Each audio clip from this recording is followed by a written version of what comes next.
Selamat datang kembali di channel yang mengupas tentang mitos di sekitar Anda. Kali ini, saya akan mengupas 7 mitos tanah kuburan yang banyak berkembang di masyarakat.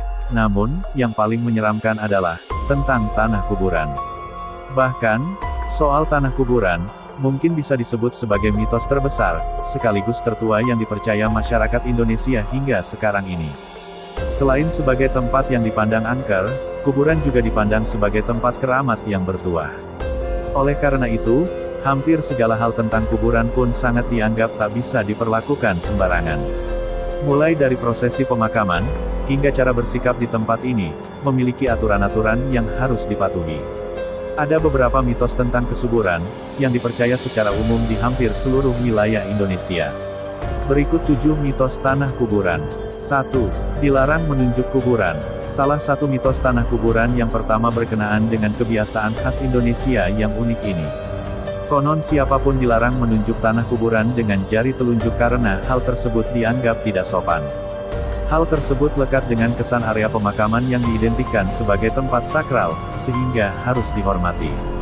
Mitosnya setelah menunjuk sebuah kuburan dengan jari telunjuk, maka jari tersebut harus dianut agar tak membusuk. 2. Dilarang mengambil tanah kuburan. Dilarang mengambil tanah kuburan di area pemakaman, yang sering sekali dikaitkan dengan berbagai hal mistis yang cukup mengerikan. Salah satunya penggunaan tanah kuburan untuk berbagai urusan gaib seperti santet atau pesugihan. Ternyata hal ini dilarang dilakukan, yang menurut mitos tentang kuburan yang banyak dipercaya orang bahwa mengambil tanah kuburan bisa dikejar roh penghuni kuburnya. 3. Mitos tanah kuburan untuk media santet. Banyak masyarakat Indonesia yang percaya bahwa tanah kuburan adalah salah satu media ilmu santet yang wajib ada. Praktek ini dilakukan untuk mengganggu bisnis milik seseorang ataupun rumah seseorang yang dikehendaki. 4. Tanaman khusus untuk meringankan siksa kubur. Jika ingin diringankan siksa kubur, konon katanya harus menanam tanaman tertentu di atas kuburan. Ternyata mitos tersebut cukup dipercaya di seantero Indonesia. Di Thailand, di atas tanah-tanah kuburan di pemakaman umum menyediakan isi aneka tumbuhan tertentu. 5. Wajib mandi setelah pulang dari kuburan. Inilah salah satu mitos tanah kuburan yang mungkin lebih dekat dengan masyarakat Muslim di Indonesia. Konon menurut mitos, ini membersihkan diri dan berganti pakaian setelah mengantar jenazah adalah suatu kewajiban. Jika tidak dilakukan, maka bisa mengalami berbagai hal ganjil semisal merasa badan berat pegal-pegal dan tak nyaman.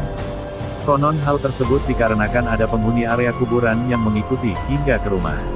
6. Mitos tanah kuburan wajib dijaga sepanjang malam. Mitos yang satu ini mungkin hanya dikenal di berbagai daerah saja. Ada alasan kenapa orang-orang percaya bahwa sebuah kuburan harus dijaga sepanjang malam. Alasannya adalah agar makam baru tersebut tak digali oleh orang jahat yang hendak mengambil potongan kain kafan mayatnya. Potongan kain kafan tersebut konon akan dijadikan sebagai pelengkap ritual gaib tertentu. 7. Jangan lupa melepas tali pocong. Jangan lupa melepas tali pocong mayat yang dikuburkan, jika tak ingin diteror arwah mayat tersebut. Terlepas dari mitos tersebut, melepas tali pocong sebetulnya memang yang tak boleh terlewatkan dalam tradisi pemakaman Islam. Nah itulah 7 mitos tanah kuburan, semoga bisa menambah wawasan Anda. Terima kasih, sudah menyimak sampai habis, jangan lupa subscribe, agar selalu mendapatkan terupdate video berikutnya.